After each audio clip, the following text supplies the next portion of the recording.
ታዛ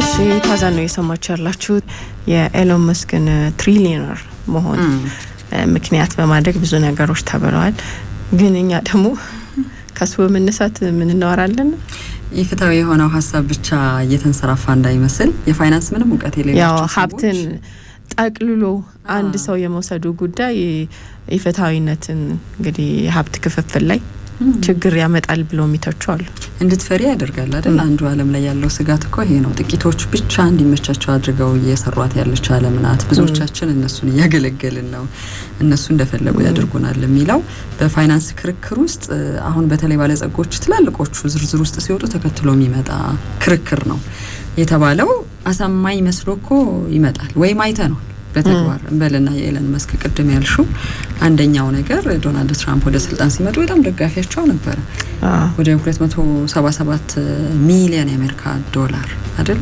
የሰጣቸው ይሄ አንጫጭቶ ነበር እነማንን በፍታዊነት ገንዘብ ከተለያዩ ቦታዎች ተሰብስቦ የፖለቲካ ተሳትፏችን እኩል ሆኖ ማሸነፍም መሸነፍም ካለ ከብዙ ወገን የተወጣጣ ሀብት ነው መኖር ያለበት አንድ ሰው እንካቹ ብሎ ትልቁን ነገር ሲለቅ የፈለገውን ነገር ማድረግ እንዲችል በር ያስከፈተ ነው የሚል ክርክር ነበረበት እንደውም አስተዋውሳለሁ ዲሞክራቶቹ ገና ካሁኑ ማስጠንቀቂያ እንሰጥ ይገባል ብለው ብዙ ማስጠንቀቂያዎችን በይፋም ነው ደግሞ ያው የትራምፕን ተቃዋሚዎች ወይም ትራምፕን የማይደግፉትን እሱም እንደማይደግፍ ሲገልጽ የነበረውና እንግዲህ አላለና ከዛም በኋላ የዋይት ሃውስ ግን ያው ቤተኛ ነበር እንዴ ሁሉም ስልጣን ለሱ ተብሎ እኮ አንድ ስልጣን ተሰጠ አንድ የሥራ መደበት እኮ ተከፈተ ከሳቸው ቀጥሎ በቀጥታ ሀገሪቱን ሀብት አስተዳደር የሚመለከተው እነሱ ዶጅ ብለው የሰየሙት መስሪያ ቤት ቅነሳ ላይ ትኩረት የሚያደርገው የአሜሪካ መንግስት እሺ እና ይሄ አሁን ሲወራም ስለቆየ ስለ ኤለን መስክ ስናነሳም ስለ ባለጸጎች ስናወራም እንደምሳሌ ሆኖ ሀብት የቱ ድረስ ምን ማድረግ ይችላል እንዴት አቢዩዝ ማድረግ ትችያለሽ ገንዘብሽን ተጠቅመሽ የሚለውን ስታነሺ ፍታዊ ፖለቲካ የለም ፍታዊ ኢኮኖሚ የለም ፍታዊ ተደማጭነት የለም ሀብት መፍጠርም እንደዛው ፍታዊ አይደለም የፈለገ ብንሰራ እነሱ የሚደረደሩበት ቦታ ላይ መምጣት አንችልም የሚል ተስፋ የሚያስቆርጥ ነገር አለው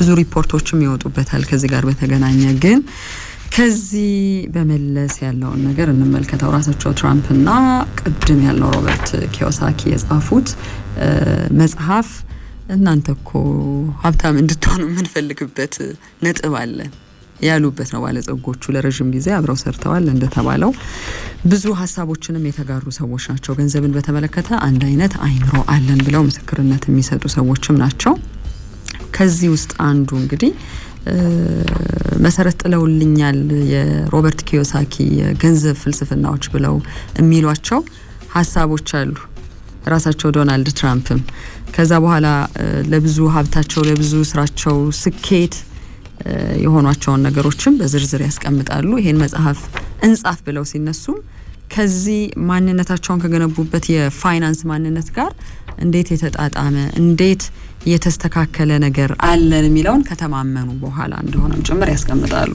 ጓደኛ ማቾች ነን የረጅም ጊዜ ይላሉ ለረጅም ጊዜም በቢዝነስ ስራዎች ሳይነጣጠሉ የኖሩ ስለመሆናቸው ይነገራል ስለ ገንዘብ ሲያስብ አንዱ ሰው ረጅም ጊዜ የኖረ ነው ይላል ሮበርት ኪዮሳኪ ራሱ ነው ስለራሱ ይሄንን የሚለው ሌላኛው ሰው ወዳጁ ዶናልድ ትራምፕ ደግሞ ገንዘብን ሲሰራና በተግባር ሲያሳይ ጂኒየስ የሆነ ምለው ሰው ነው ለረጅም ጊዜ ወዳጆች የሆነበት ምክንያት ይሄ ነው ብሎ ያስቀምጣል ትራምፕ ደግሞ ስለ ኪዮሳኪ ምን ይላሉ በሀብት ግንባታ ስራዎች ውስጥ እንደ ኪዮሳኪ አይነት ወዳጅ ያስፈልጋል ብልህ አዋቂ ውስብስብ የገንዘብ ሐሳቦችን ሳይቀር የሚረዳበት መንገድና የቢዝነስ ስኬቶቹ በጣም ያስገርሙኛል ብለው ብዙ ጊዜ ስለሱ ምስክርነት የሰጡ ሰው ናቸው ዶናልድ ትራምፕ በሮበርት ኪዮሳኪ የጽሁፍ ስኬት በጣም የሚደነቁ ሰው ስለመሆናቸው ብዙ ጊዜ መስክረዋል ሪች ዳድ ፑር ዳድ ለሳቸውም ጭምር ልዩና መሰረት የጣለ መጽሐፍ ስለመሆኑ ምስክርነት ያነሳሉ አሁን ዛሬ የምናወራበት why we want you to be rich ለሚለው ለምን ሀብታም እንድትሆኑ እንፈልጋለን እኛ የሚል ርዕስ የተሰጠው ጽሁፋቸውን 2005 እንደ አውሮፓውያን አቆጣጠር የተጻፈውን ከዛ በኋላ በርግጥ ብዙ ስራ ፈጣሪዎች ብቻ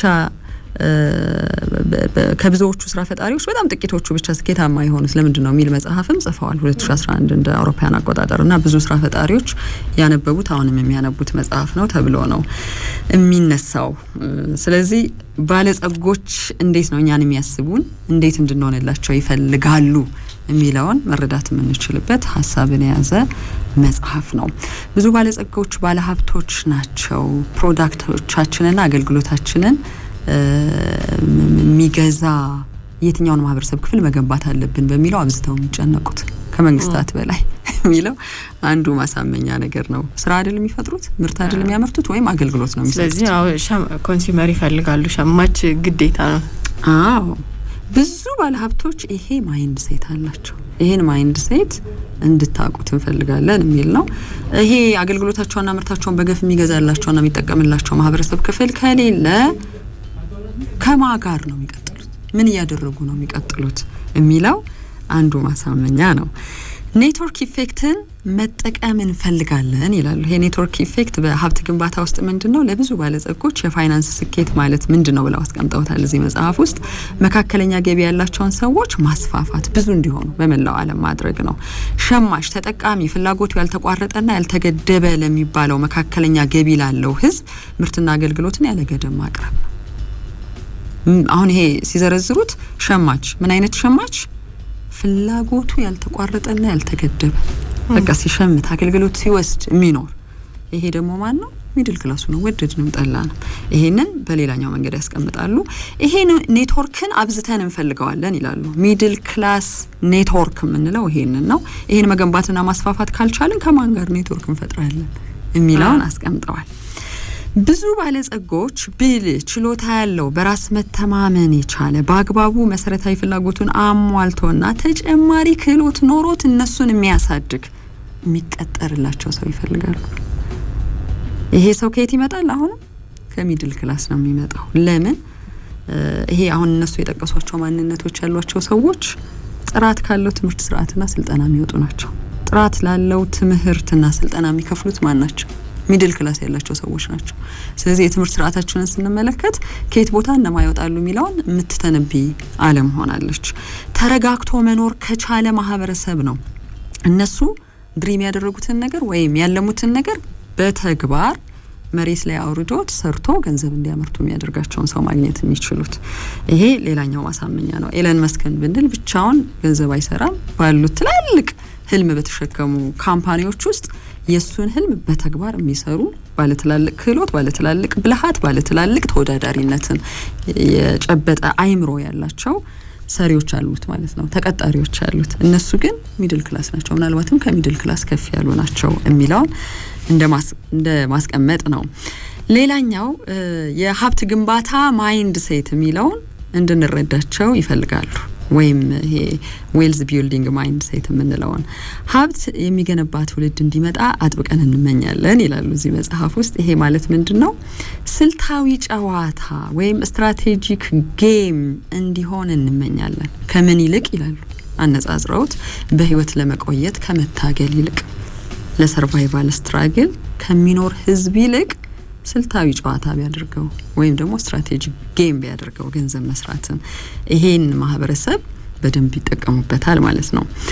ብዙዎች ብዙ ስራ ፈጥረው ለሌሎች ብዙ ሰዎች የሀብት መፈጠር ምክንያት ሆነው ሀብት የሚጋራ ብቻ ሳይሆን ሀብቱን የሚያጋራ ብዙ ሰውን መመልከት ለዓለማችን የኢኮኖሚ ደህንነት ስኬት ተደርጎ ይቆጠራል። ይሄን የኢኮኖሚ ስኬት ማን ይፈልገዋል? ባለጸጎች ይፈልጉታል። ብዙ ባለጸጎች ወይም የዓለማችን የኢኮኖሚክ ሴኩሪቲ አጥብቀው የሚመኙበት አንዱ ምክንያት ጥቂት ባለሀብቶች ሆነን በጣም ብዙ የምናጋራው ነገር ከሚኖር ብዙ ባለሀብቶች ሆነው ለብዙዎች ማጋራት የሚችል ማንነት እንዲኖራቸው ይፈልጋሉ የሚለውን በሌላኛው መንገድ አስቀምጠውታል። ሌላው ያስቀመጡት ነገር በጣም የሰፋውን ልዩነት አይፈልጉት። የሰፋው ልዩነት የሚባለው ነገር ምንድነው? ዓለም በትልቅ ሀብትና በትልቅ ድህነት መካከል እንድትሆን አንመኝም የሚለው ነው። ምክንያቱ ምንድነው?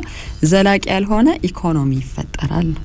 ዘላቂ ያልሆነ ኢኮኖሚ ሲፈጠር በጣም የሚያስፈራን ነገር ነው ብለው ያስቀምጣሉ።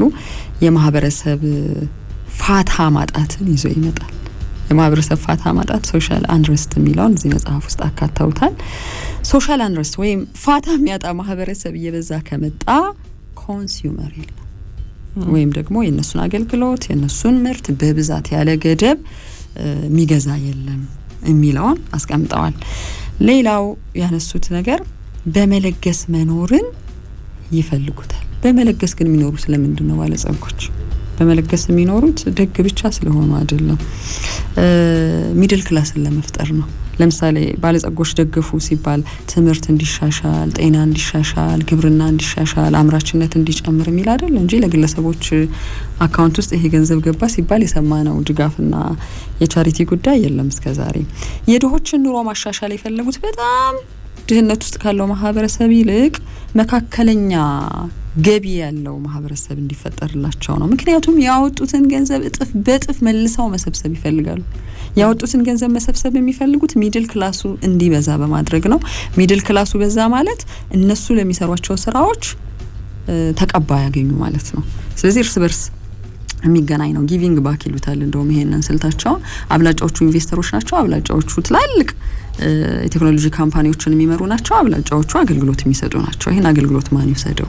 ሚድል ክላስ ላይ ያለው የማህበረሰብ ክፍል ነው የሚለውን ያስቀምጣሉ። ሌላኛው በዚህ መጽሐፍ ውስጥ ትልቅ የተነሳው ነገር የኢኮኖሚ ለውጦች በጣም እየመጡ ነው። ስለዚህ እንደ ማስጠንቀቂያ የሚጠቅም መጽሐፍ ነው። የኢኮኖሚ ለውጦቹ በግሎባላይዜሽን ምክንያት የብሔራዊ ብድሮች ሀገራት ከፍ እያለባቸው እየመጣ ነው። መካከለኛ ገቢ ያላቸው ሰዎች እንዲጠፉ እያደረገ ነው። ይሄ ብዙ ሪፖርቶችን ስናይ መካከለኛ ገቢ ያላቸው ህዝቦች የመጥፋታቸው ስጋትን እንደ ማስጠንቀቂያ እያደረጉ እያወጡ ነው።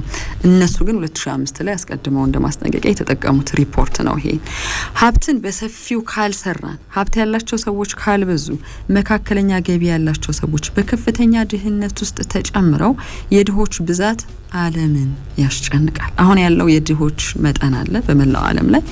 ድጋሚ መካከለኛ ገቢ ያላቸው ሰዎች ወደ ድህነት ዓለም የሚመጡ ከሆነ ይሄ ዓለም መቋቋም የምትችለው አይደለም። ይሄ ደግሞ በጣም ጥቂት ለሆኑት አሁንም ብዙ ለመሰሉን ግን ጥቂት ለሆኑት ባለጸጎች ወይም ባለሀብቶች አስጊ ነው።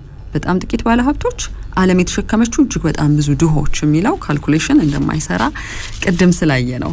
ስለዚህ እዚህ መጽሐፍ ውስጥ አንዱ ብዙ ሀገራትና ብዙ መንግስታት ወይም የፋይናንስ ሰዎች ቢያደርጉት ደስ የሚላቸውን ነገር አስቀምጠዋል። አንደኛው የፋይናንስ እውቀት እጥረት መኖር የለበትም ዓለም ላይ ብለው ያስቀምጣሉ። ብዙ ሰዎች ደሞዝ በመጠበቅ ብቻ ስለሚኖሩ የኢኮኖሚ ቀውስ ሲከሰት ለከባድ ችግር ይጋለጣሉ የሚለው ትልቁ መጽሐፉ የያዘው ነገር ነው። ሀብታም መሆን ከነዚህ ኢኮኖሚ ቀውሶች ተጠብቆ በራስ መተማመንን ያጎናጽፋል። ለዛ ነው ባለጸጎች ይብዙ ብለን የምንለው ይላሉ። ሁለተኛው ከችግር መውጣት ሀብት ማፍራት ማለት በመደበኛ የዕለት ተዕለት የስራ ጫና ውስጥ ተቀርቅረው ከመቅረት ይልቅ የራሳቸውን ንግድ መስርተውና ኢንቨስት አድርገው ህይወታቸውን በቁጥጥራቸው ስር እንዲያደርጉ ያስችላቸዋል የሚለው ነው። ሶስተኛውና መሰረታዊው ነገር ጊዜን መቆጣጠር። ጊዜ ትልቁ ሪሶርስና ሰዎችን ባለጸጋ የሚያደርግ ሀብት መሆኑን ያስቀምጣሉ። በተለያየ መንገድ ይባላል፣ ግን ባለጸጎቹ በተረዱበት መንገድ ተረድተን ላንተገብረው እንችላለን። ጊዜን መቆጣጠር ማለት ምንድነው ይላሉ? ሀብታም መሆን የራስን ጊዜ በአግባቡ ለመጠቀም ወይም ለሌሎች ለበጎ አድራጎት ለመድረስና የገንዘብ አቅም በማጣት የሚመጡ ውጥረቶችን ለማስወገድ የሚረዳ ትልቁ መሳሪያ ነው ብለው ሀገራት መስራት ያለባቸው የፋይናንስ እውቀትን ጊዜን መቆጣጠር ያስችላል ሀብት መገንባት። ከዛ ውጪ ከችግር መውጣት ከስቃይ መውጣት የሚለው በደንብ መሰበክ አለበት የሚለው ሮበርት ኪዮሳኪና ፕሬዚደንት ዶናልድ ትራምፕ በረዳት ጸሐፊነት የተሳተፉበት ይሄ why we want you to be rich የሚለው ለምን ሀብታም እንድትሆኑ እንደምንፈልግ እንንገራችሁ ባሉበት መጽሐፋቸው ውስጥ የወጣ ነው። መጨረሻ ላይ በዚህ መጽሐፍ ውስጥ ብዙ ሰዎችን ገዝቶ እስከዛሬም ድረስ እንግዲህ መነጋገሪያ የሆነው ጉዳይ ይነሳል። ቅድም ያሏቸውን ነገሮች ካብራሩበት ነገር ውስጥ ለምን እናንተ ባለጸጎች እንድትሆኑ እንፈልጋለን ወይም ችግር እንዳይኖርባችሁ እንፈልጋለን በሚለው ሀሳባቸው ውስጥ ፖቨርቲ ኢትስ ዌልዚ የሚለው ነገር ብዙዎችን የሚያነጋግረው ድህነት ሀብትን ይበላል። ድህነት እየተስፋፋ ሲመጣ ድሃ የሚበላው ሲያጣ ሀብታሞችን ይበላል። when the poor have nothing to eat they eat the rich ከባድ አባባል የሚለው አባባል ቀልድ ሊመስል ይችላል። በተለያዩ ባህሎች ውስጥም እንዳነጋገር ሆኖ ይመጣል ተብሏል።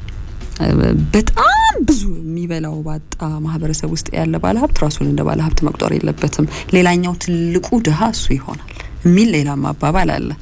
ለዛ ነው ባለጸጎች የተረጋጋ ኢኮኖሚ ዓለም ቢኖርላቸው ባሉበት ቀጠና ውስጥም የተረጋጋ ኢኮኖሚ ቢኖርላቸው እነሱ መስራት የሚፈልጉትን ህልማቸውን ማምረት የሚፈልጉትን ማገልገል የሚፈልጉትን ነገር ቶሎ ቶሎ ይሰጡናል ማለት ነው። ስለዚህ ሁለትዮሽ ጥቅም ይሆናል።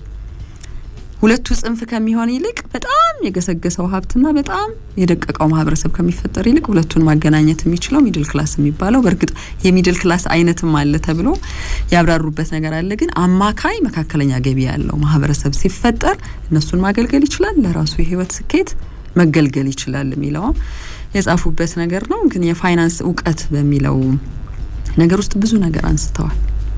ለማናችንም የሚጠቅም ነገር ስለሆነ ጥሩ ነው። ስልታዊ ጨዋታ የሚለውን ጨምሮ ብዙ ነገሮችን ያነሳሳ መጽሐፍ እንደሆነ እየተመለከትኩ ነበረ። መጽሐፉ ያው እኛ አግኝተን ባናነበው መጽሐፉን ግን በጣም ዝነኛ መጽሐፍ እንደሆነ እየተመለከትኩ ነበር። ሁለቱ ግንኙነታቸው ይሄ ከስራ ጋር በተገናኘ የቢዝነስ ኔትወርክ እንደሆነ ግን ያመለክታል። ሞር ፕሮፌሽናል እንደሆነ ይሄ ቅርብ ጓደኝነት ሳይሆን ይሄ ትራምፕም የሮበርትን ይሄ የጻፏቸው ነገሮችን አናቂ ናቸው። ፑር ዳድ ሪች ዳድ የሚለውን እሳቸው የሰሩትን ስራ ያደንቃሉ። ሮበርትም እንደዚሁ የትራምፕ አድናቂ ናቸው በስራዎቻቸው እና አንድ የቢዝነስ ኔትወርክ ላይ ተገናኝተዋል። ያ ግንኙነት ደግሞ በጋራ መጽሐፍ እንዲጽፉ አስችሏቸዋል ነው እና ብዙ ነገሮችን የነካካ መጽሐፍ እንደሆነም ተመልክቷል። ግን ይሄ ስራ ፈጠራ የሚለው ነገር ላይ ባለሀብቶች ስራ መፍጠር እንዳለባቸውም በደንብ የሚገልጽ መጽሐፍ እንደሆነ እየተመለከትኩ ነበር። ስራ ፈጣሪዎች ያው የስራ እድሎችን መፍጠር መቻል እንዳለባቸው የሚያበረታታ መጽሐፍ እንደሆነ፣ ኢንቨስት ማድረግ በጣም አስፈላጊ ጉዳይ እንደሆነ ገልጸዋል። ሚድል ክላሱ ግን አንደር ፋይናንሻል ፕሬዠር ነው፣ በፋይናንስ ጫና ውስጥ ነው የሚለው ላይ አንድ ያነሱት ሀሳብ እንደሆነ ተጠቅሷል እዚህ መጽሐፍ ላይ እና የመጽሐፉ አንድ ዋነኛ ማዕከላዊ ማስጠንቀቂያም የራይዚንግ ኮስትስ የወጪ መጨመር፣ እዳ፣ የኢኮኖሚ ለውጥ የነበረውን ይሄ ትራዲሽናል የፋይናንስ ስትራቴጂ አስተማማኝነቱ አነስተኛ የሆነ እንዲሆን ያደርገዋል በሚል እንደ ማስጠንቀቂያም የጻፉበት ጉዳይ እንደሆነ ተገልጿል። ስለዚህ አሁን ባለጸጎች ዓለምን ይዘውራሉ የምንላቸው ሰዎች ምን እያሰቡ ነው ለሚለው ጥያቄ መልስ መስጠት የሚችል ነገር አለው። አሳማኝ ከሆኑት ፋክቶች ጋር ወደ 340 ምናምን ያዩት ገዙ። መጽሐፉ በጣም የተሸጠ መጽሐፍ ነው። የብዙ ሰዎችንም ያስለውጣል። በፋይናንስ ረገድ ያላቸውን እውቀት የለወጠ ነው። ግን ብዙ ጫና ይፈጥራሉ። ባህላዊው የፋይናንስ ትምህርት መቀየር አለበት ይላሉ። ደስ ይላል። ግን እንደዚህ ሰው አንብቦ አውቆ ሴሚናር ተካፍሎ ባለሀብት ሲሆን በጣም የተለመደው የኛ ሀገር ባለሀብትነት ስታስቢው ግን በድፍንና በጭፍን የሚወሰድ ሪስክ ቴከርነት ነው። ለዛ እኮ ነው የፋይናንስ እውቀት እጥረት አለ ዓለማችን ላይ ብለው ደምድመው የተነሱት። ለዛም ነው አሁን ሮበርት ኪዮሳኪ በእውቀት ፋይናንስን ማስተዳደር አለብን፣ ፋይናንስን መፍጠር አለብን የሚለው ሀሳባቸውና አይምሯቸው ሳያስቡት ተገናኝቷል። ለዛ ነው አብረው ረጅም ዓመት የሚሰሩት ቢዝነስ። ስለ ሮበርት ኪዮሳኪ የሚያውቅ ስንት ባለሀብት አለ ብለሽ ብትጠይቂ ሊኖሩ ይችላሉ። ሁሉንም ለማለት ለመደምደም አይደለም። ስለዚህ መጽሐፍ በደንብ ስለዚህ የሆነ የለም የመጣንበት ይሄ ትራዲሽናል የሆነ አመጣጥ አለ። የሚወሰዱ ሪስኮች አሉ በድፍረት የምትገቢባቸው። ከዛ ከሊስትሮ ተነስቼ 1 ብር ነበረኝ እንቁላል ሸጬ የሚሉ የሚያድጉ ነገሮች አሉ። ግን ደግሞ አሁን ሌላ ትውልድ ደግሞ ተፈጥሯል ያንን ሀብት የሚቀበል በደንብ። አሁን ቀድሞ የነበሩ ባለሀብቶች ልጆቻቸውን ወጣት ልጆች የተማሩ ልጆችን ቢዝነሳቸውን እንዲያስተዳድሩ እንዲመሩ የማድረግ እድልን ሰጥተዋል። ለምን በእውቀት ላይ የተመሰረተ ስራ ይፈልጋል የሚለውን በደንብ ያመኑበት መጥተዋልና እንዲህ አይነት ነገሮችን ትመለከቻለሽ። 3ኛ ትውልድ ላይ ሲደርስ ማን ነው ቢዝነሱን እየመራ ያለው? እንዴት ለቀጣዩ ትውልድ አስተላልፉት? ቀጣዩ የመጣው ትውልድ ደግሞ በእውቀት በተለያዩ በቃ ስልጠናዎች ከዓለም የቱ ጋር ደረሰ የሚለውን በማገናዘብና ያው የተለያዩ አዳዲስ ነገሮችን በመጨመር ቢዝነሱን እያሰፉት እንደሄዱ እንደተረከቡት የሚያሳዩ ታሪኮችን አያሉ።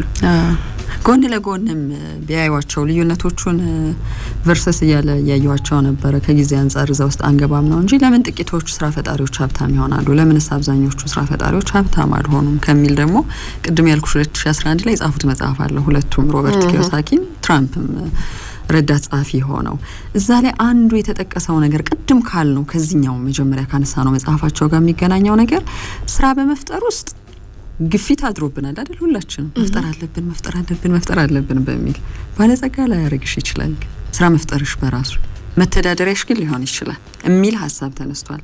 አንድ የተነሳው ነገር እዚህ ጋር ለምሳሌ ችሎታ ያለሽ ብልህ የሆንሽ ባለጸጋውን የትልቁን ድሪም የያዘውን ሀብት የፈጠረውን ሰውዬ በማገልገል ውስጥ ያንቺን ድሪም መፍጠር ትችያለሽ።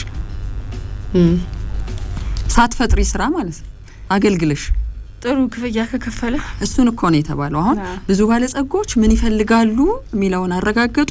ብልህ ችሎታ ያለው በራስ የሚተማመን በአግባቡ መሰረታዊ ፍላጎቱን ያሟላ የት ነው ማድረው ምንድነው ምበላው ምንድነው ምለብሰው ሚል ሳይሆን በአግባቡ ይሄን ፍላጎት ሲኖረው ተጨማሪ ክህሎቱን መንዝሮ ሸጦ ከባለጸጋው ትላልቅ ገንዘብ የሚቀበል ግን ሰራተኛ ነው የሚባለው፣ ተቀጣሪ ነው የሚባለው። ተቀጣሪ ነው ግን ደግሞ በተቀጣሪነት ውስጥ እንደተባለው የሚያስፈልጉት ነገሮች ከተሟሉለት ተቀጥረሽም እኮ ብዙ አመታትን ልምድ አካብተሽ ልትቆይ ትችላለሽ አንድ ቦታ ላይ።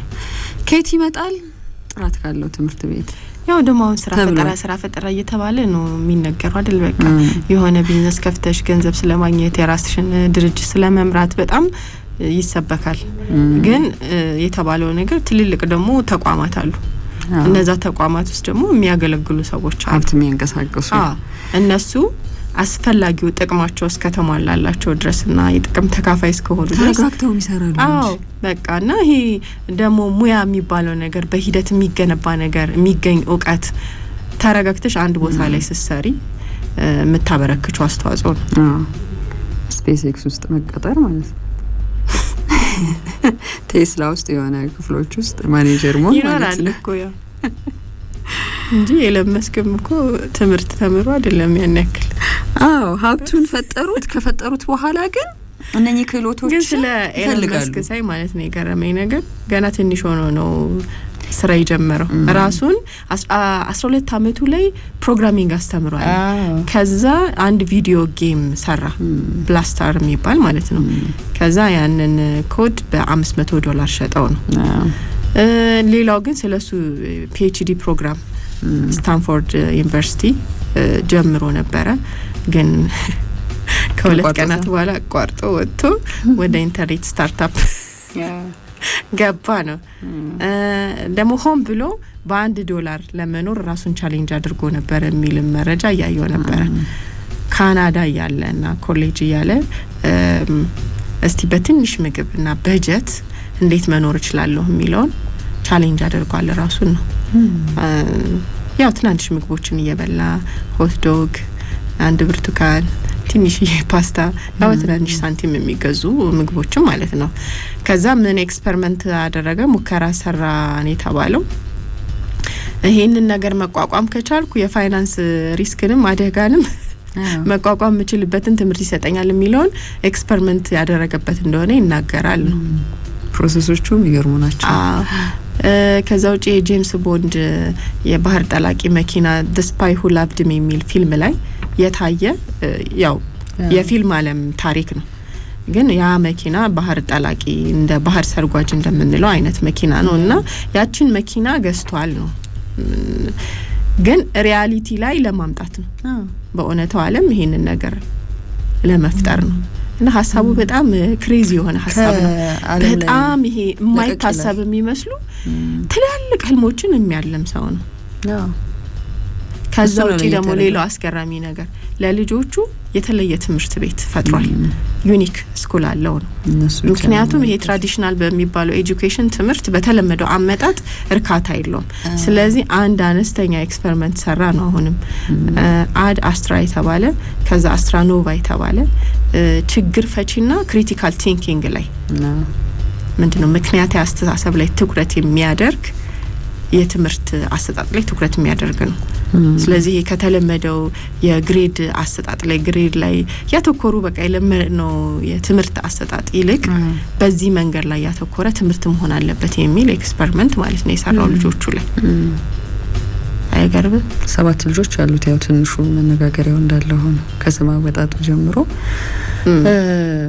ምን አይነት ነገር እየሰሩ ነው ያሉት የሚለውን እርግጠኛ ባልሆነ እንደተባለው ግን ይሄ ትራዲሽናል አካሄድ አይዋጣንም የሚለው አሁን እነሱም የሚሉት እነ ትራምፕ እኮ በመጽሐፋቸው በተለይ ፋይናንስ ላይ ትሰራለህ ትቆጥባለህ አይደለም መማር ያለብን ከልጅነታቸው ጀምሮ ትክክለኛውን ቢዝነስ መልመድ አይምሮአቸው ማይንድሴቱ እንደዛ እንዲሆን ማድረግ አለብን የሚለውን ትምህርት ስርዓት ውስጥ በእነሱ ሀገር አስደርገዋል። ይሄን የፋይናንስ ሊትሬሲ የሚሉትን እኛ ሀገር ባለው ሁኔታ እንቸገራለን። ስለ ገንዘብ ራሱ ማውራት ታቡ ሆኖ ነው የኖርነው። ደግሞ አሁን የሆነችም ትንሽ ስራ ልስራ ካልሽ በኋላ ብዙ ስተሰርተሽ ነው ገንዘብ ምንድነው የሚለውን የምታውቂው እና እየተሳሳትሽ ከስተትሽ እየተማርሽ እየከሰርሽ ከዛ የሆነ ገንዘብ አገኘው ስትይ ያልሆነ ነገር ላይ ስታወጪው አካሄዱን ሳታቂ ምን ላይ ኢንቨስት ማድረግ አለብኝ የሚለውን ሳታማክሪ እንደዛ የሆነ ይሄ ወደ ሀብት ግንባታ የሚባለውን ጉዞ ብቻ አስቸጋሪ ያደርግባቸዋል ብዙ ሰዎች። ያው ደግሞ ጥቂት ሰዎች አሉ በደንብ በዚህ ነገር ውስጥ ተሳክቶላቸው ያለፉ እየሰሩ ያሉ ከጊዜ ወደ ጊዜ ቢዝነሳቸውን እያሰፉ እያሳደጉ ጊዜ በሚጠይቀው መንገድ እየመጡ ያሉ የቢዝነስ ሰዎች አሉ እኛም ሀገር ላይ። አይሆኑ አይምሮአቸው የሚያስበው ነገርና ሎጂኮቻቸው ተመሳሳይ ናቸው እንድትይ ያደርጋል። ራሱም እኮ ኤሎን መስክ ይሄንኑ መጽሐፍ አውርቶለታል። ስለዚህ የሚያስቡት ነገር ይሄ እንደመርህ መሆን ያለበት ያሉት የተከተሉት ነገር ተመሳሳይ እንደሆነ እንድታቂ ያደርጋል። ከልባቸው ያመኑት ነገር እንደሆነ የተጠቀሱትን ነገር በደንብ ማስፋት አለብን። ተጽዕኖ ቢያስተቸውም እሱ ባለ ሀብት ሆኖ ቢሊዮነር በነበረበት ጊዜ የተቆናጠጣቸው ነገሮች ኢፍትሃዊ ማንነት መገለጫዎች ናቸው ቢያስብለውም ግን ሚድል ክላሱ እንዲስፋፋ ፈላጊ ነው እሱ። አንዲት ልጅ እንደዚህ ስራ እየሰራች የራሷን ስራ ፈጥራ በቃ ገቢዎች ጋር ምንም መስራት አልቻለች። የሆነ ነገር ይሏታል ትሄዳለች። የሆነ ነገር እኔ ስራ ነው መስራት ያለብኝ ስራ ፈጥሬ ስለሰራው መበረታታት ነው እንጂ ያለብኝ እንዲያውም እኔ ዘጋለሁ ይሄንን ድርጅት ምንም አልመሰላቸው። ከዛ ዘጋለሁ ሲል እንኳን ምንም አይመስላችሁም። አንድ ስራ ፈጣሪ ዝም ብሎ ከስራ ልወጣ ብሎ ሲወጣ ዝም ነው የምትሉት አታበረታቱም። እኛ ሰርተን ከየትም ብለን አምጥተን ገቢ አይደለም ሌሎች ደግሞ ይፈጥራሉ። እሱን መመለስና ዲል ማድረግ ሙቀት ይፈልጋል። የፋይናንስ ሊትሬሲ ቅድም ያለው እንዴት ነው ምን ማለት ነው ይሄ ማለት የሚለው ለመመለስ ምንድነው አሁን ብዙ ጊዜ ያው የምትሄጂበት አካሄዳል አይደል እኛ ሀገር ላይ የምታገኙ ብድር የለም። ይሄ የብድር አማራጮች የሉሽም። ቢኖሩም ደግሞ በጣም በቃ በብዙ ችግር ነው የምታገኘው። እንደምንም ተጋግጠሽ የሆነ ነገር ቆመ ስቲ የገቢዎች ደግሞ እንትን ይመጣልና ብዙ ሰው ስለዚህ ልፋቱን ይመስለኛል የሚያስበው ሁለተኛው መጽሐፍ አፈር ድሜ ወድጄ እዚህ ስደርስ የት ለዛ መሰለኝ የጻፉት ሁለተኛው መጽሐፍ የሚመስለኝ አላነበብኩትም ግን ፖይንቶችን ሰመራይዝ ያደርግልሽ የለ አብላጫው ነገር ለዛ ነው። ስራ ፈጣሪዎች ብዙ ናቸው በጣም ጥቂቶቹ ናቸው ባለጸጋ የሚሆኑት የሚለው አካሄዱ ከባድ ነው። ወጣወረዱ ዝም ብሎ በቃ ተሳካልኝ እስቲ ደግሞ ሌላ ለሚመጣ ከዛ አንዱ ሲዘጋ ደግሞ የሆነ በር ካላንኳኳሽ የሆነ ቦታ ላይ እንዲህ ቢቀርስ የቀጣሪ ያለ ያስብላል። ብቻ ያው ጉዞ ቀላል አይደለም። በተለይ እንደኛ ሀገር ባለው ሁኔታ ውስጥ ስራ ፈጥሮ ከዛ ደግሞ ለሌሎችም ደግሞ የስራ እድል ማመቻቸት ቀላል ነው እንዴ? አይደለም። ያልተፈጠረ የነበረው ነገር ፈጥረሻል። ስለዚህ ኢኮኖሚው ላይ አስተዋጽኦ አለሽ ማለት ነው።